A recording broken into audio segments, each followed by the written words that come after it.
Hello friends, welcome to my YouTube channel the web education.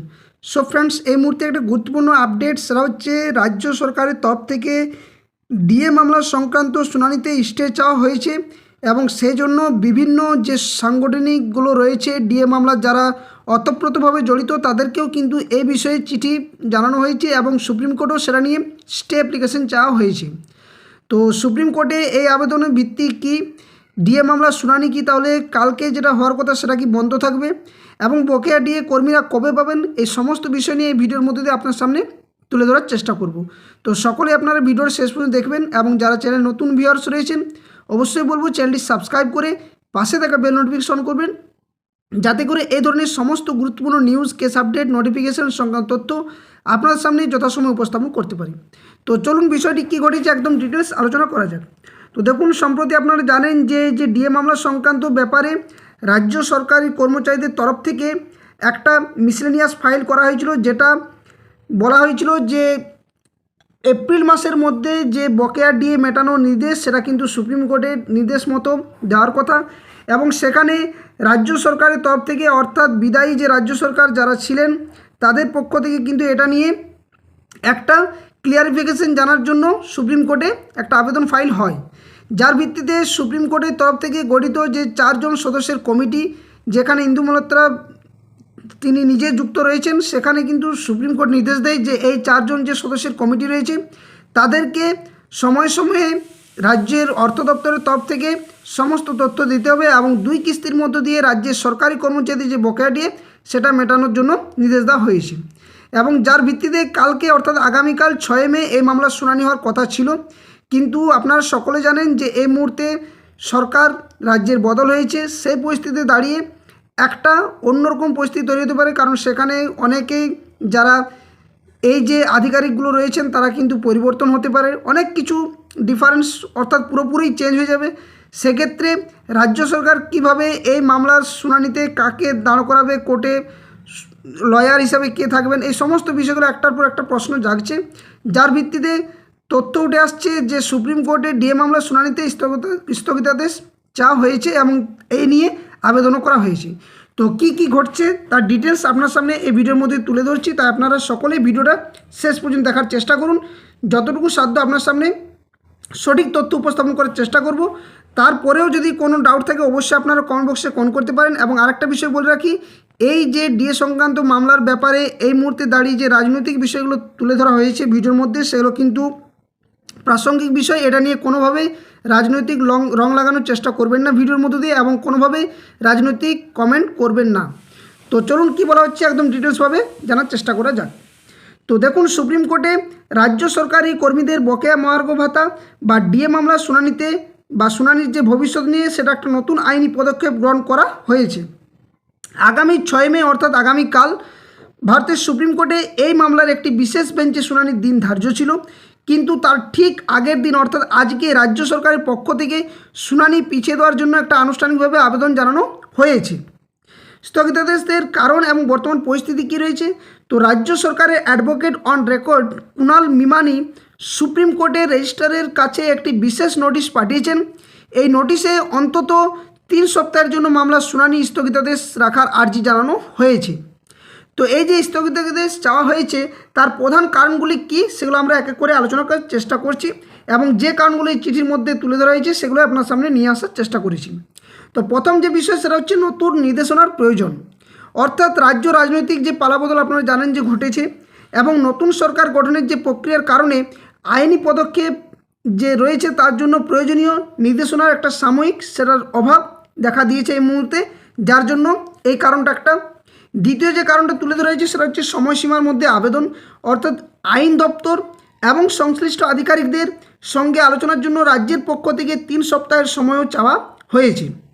অন্যান্য পক্ষকে অবৈধকরণ বলতে কী বোঝাচ্ছে না, এখানে কনফেডারেশন অফ স্টেট গভর্নমেন্ট যে এমপ্লয়িজ রয়েছে বা আরও তাছাড়া অন্যান্য যে সমস্ত সংগঠনগুলো রয়েছে তাদের পক্ষের আইনজীবীদের এই স্থগিতাদেশের আর্জির বিষয়েও কিন্তু চিঠিতে জানানো হয়েছে, কারণ পালাবদল মানে অনেক কিছু পরিবর্তন ঘটে, সেক্ষেত্রে নতুনভাবে আর্জি জানানোর জন্য এই স্থগিতাদেশ চাওয়া হয়েছে এবং চিঠি করা হয়েছে বিভিন্ন সাংগঠনিকগুলোকে।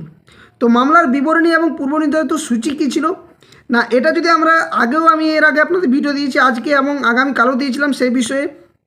তো অত্যন্ত গুরুত্বপূর্ণ একটি পর্যায়ে রয়েছে জানেন আপনারা মামলাটা। তো এর বিবরণ যদি বলতে যাই তাহলে মামলার ধরন হচ্ছে একটা সিভিল অ্যাপিল হিসেবে রাখা হয়েছে, যেটা 792 থেকে 794, এবং যে বিবিধ আবেদন রাখা হয়েছে সেটা হচ্ছে 1287 থেকে 1289। এর তারিখ কিন্তু আগামীকাল ছিল, অর্থাৎ 6 মে। বিচারপতি যেখানে শোনার জন্য স্পেশাল বেঞ্চ তৈরি হয়েছিল দুপুর 3টে থেকে স্পেশাল বেঞ্চে শুনানি, যেখানে বিচারপতি সঞ্জয় ক্যারল এবং প্রশান্ত কুমার মিশ্রের ডিভিশন বেঞ্চে 11 নম্বর কোর্টে আইটেম নম্বর 301-এ রাখা হয়েছিল। রাজ্যের আইনজীবী ছিলেন কুণাল মিমানি, এবং ওনার পক্ষ থেকে কিন্তু এই স্থগিতাদেশের জন্য যে চিঠি সেটা কিন্তু সুপ্রিম কোর্ট তথা বিভিন্ন সংগঠনগুলোকেও করা হয়েছে। তো নতুন সরকারের এক্ষেত্রে ভূমিকা এবং ভবিষ্যৎ কী হতে পারে কর্মচারীদের। তো দেখুন, একটা বিষয় যে রাজ্যে যেহেতু আপনারা সকলে জানেন যে সরকার যে বদল বা এই যে রদবদল ঘটছে, সেখানে প্রশাসনিক স্তরে ব্যাপক কিন্তু রদবদল হতে চলেছে। নতুন সরকার দায়িত্ব নেওয়ার পর কারা এই মামলার দেখভাল করবেন বা আইন বিভাগের কী নির্দেশিকা থাকবে তা এখনও সম্পূর্ণ কিন্তু স্পষ্ট নয়, এবং এই আইনি নির্দেশিকা আদৌ প্রয়োজন পড়বে কি না। যদি কোনো প্রয়োজন না পড়ে তাহলে অবশ্যই সেক্ষেত্রে রাজ্যের কর্মচারীদের বকেয়া দিয়ে সেটাও কিন্তু আশা করছি মেটানোর চেষ্টা করবে এই সরকার, কারণ এটা নিয়ে বিভিন্ন প্রতিশ্রুতি, এবং এই প্রতিশ্রুতির জন্য যে 45 দিনের সময় সেটাও কিন্তু প্রতিশ্রুতি হিসাবে এই সরকার রেখেছে, এবং বকেয়া ডিএসআর সাথে 7ম পে কমিশন যে ঘোষণা করে সেটাও কিন্তু বলা হয়েছিল। তো কেন্দ্রীয় হারে ডিএ প্রদানের বিষয়টিও কিন্তু কিভাবে কার্যকর করে সেদিকেও কিন্তু সবার এখন নজর রয়েছে। তো এই স্থগিতাদেশ সরকারি কর্মীদের জন্য সাময়িক বিলম্বের সৃষ্টি করলেও আগামী 3 সপ্তাহের মধ্যে প্রশাসনিক রূপরেখা প্রকাশ পাবে বলেও কিন্তু আশা করা হচ্ছে, এবং তার ভিত্তিতে রাজ্যের কর্মচারীদের যে বকেয়া ডিএ সেটাও কিন্তু আশা করছি মিটে যাবে। এখন বিষয় হচ্ছে যে সরকারি কর্মচারী পেনশনের জন্য কি করণীয় এই মুহূর্তে, কারণ যেহেতু অনেকেই এটা নিয়ে দীর্ঘদিন ধরে যেহেতু বঞ্চিত, এবং সেই ভিত্তিতেই এই রদবদল এবং অনেক কিছু ঘটেছে, আপনারা হয়তো জানেন সেই বিষয়ে আর বিস্তারিত না বললেই ভালো হয় ভিডিওতে। তো সেক্ষেত্রে আদালতের পোর্টালে সকলকে কিন্তু নজর রাখতে বলা হচ্ছে একটা বিষয়, যে সুপ্রিম কোর্টের কজ লিস্টের মামলার অবস্থা কি দাঁড়ায় সেদিকে নিয়মিত লক্ষ্য রাখুন, একটা বিষয় আমি বলতে পারি। অবশ্যই আপনারা সেটার দিকে নজর রাখছেন আশা করছি, এবং নির্ভরযোগ্য তথ্য সংগ্রহ সোশ্যাল মিডিয়া বা বিভিন্ন যে ভিত্তিহীন খবরগুলো কোনোভাবেই যাতে করে এটার সাথে আপনারা জড়িত না হন সেটার দিয়ে, এবং আমার ভিডিওর মধ্য দিয়ে আমি যেটুকু তথ্য আপনার সামনে তুলে ধরার চেষ্টা করি একদম অথেন্টিকভাবে নিয়ে আসি। কোনোভাবেই কোনো যে 2-4টা ভিউজ পাওয়ার জন্য আপনার সামনে তথ্য তুলে ধরলাম সেটা নয়, যা কিছু ঘটছে যা কিছু অথেন্টিক সেগুলো আপনার সামনে নিয়ে আসার চেষ্টা করছি। তো এখন মূল বিষয় যে আপনারা অবশ্যই আপনাদের যে সংগঠন সেই সংগঠনদের সাথে যোগাযোগে থাকুন আপনারা অবশ্যই, এবং আগামীকাল আদৌ শুনানি হবে কি হবে না এটা যেহেতু যে স্থগিতাদেশ সেটার জন্য চাওয়া হয়েছে, যে স্থগিতাদেশ চাওয়া সেটা কিন্তু অ্যাপ্লিকেশন করা হয়েছে, আদৌ সেটা সুপ্রিম কোর্ট মঞ্জুর করবে কি করবে না সেটা নিয়ে এখনও কোনো আপডেট আসেনি। যদি আপডেট আসে অবশ্যই কিন্তু সুপ্রিম কোর্টের যে অ্যাপ্লিকেটেড ওয়েবসাইট সেখানে তার আপডেট দেওয়া হবে, এবং সেখানে অবশ্যই আপনারা ডেট দেখতে পারবেন। আর যদি কোনো সেরকম আপডেট আসে অবশ্যই আপনার সামনে আমি এই ভিডিওর মধ্য দিয়ে তুলে ধরার চেষ্টা করব। তো এই মুহূর্তে এটুকুই যেটা জানা যাচ্ছে যে একটা স্টে অ্যাপ্লিকেশন করা হয়েছে, যে অ্যাডভোকেট রয়েছেন ওনার তরফ থেকে, এবং বিভিন্ন যে সাংগঠনিক ওনাদেরকেও কিন্তু এই নিয়ে চিঠি করা হয়েছে, যেহেতু পরিবর্তন মানে অনেক কিছু পরিবর্তন ঘটবে। এক্ষেত্রে পরিবর্তনের উপর সরকার, নতুন সরকার বা নবাগত সরকার কি করতে চাইছেন, কর্মচারীদের বকেয়া দিয়ে 2 কিস্তিতে নাকি একেবারে মেটাবে সে নিয়েও কিন্তু সমস্ত তথ্য এক এক করে জানা যাবে। তো অবশ্যই আপনারা সকলে চ্যানেলে পাশে থাকুন, যা যা তথ্য আসবে আপনাদের সামনে যথাসময়ে উপস্থাপন করার চেষ্টা করব। তো এইটুকুই আপডেট আপনার সামনে শেয়ার করলাম। যদি ভিডিওটি ভালো লেগে থাকে এবং ভিডিওটি যদি আপনাদের সামনে যদি উপকারী হয়ে থাকে তাহলে অবশ্যই আপনার ভিডিওটি লাইক করুন, বাকি সে শেয়ার করবেন। আর যারা চ্যানেল নতুন ভিউয়ার্স রয়েছেন অবশ্যই চ্যানেলটি সাবস্ক্রাইব করে পাশে থাকা বেল নোটিফিকেশন করুন। সাথে সাথে বলে রাখি ভিডিও ডেসক্রিপশন বক্সে official Telegram channel link, official Facebook পেজের লিঙ্ক দেওয়া আছে, ওখানে অবশ্যই আপনারা যুক্ত হয়ে যাবেন। যথাসময়ে যে কোনো আপডেট, নিউজ, কেস আপডেট, তথ্য সংক্রান্ত যে কোনো বিষয় আপনারা ওখানেও পেয়ে যাবেন।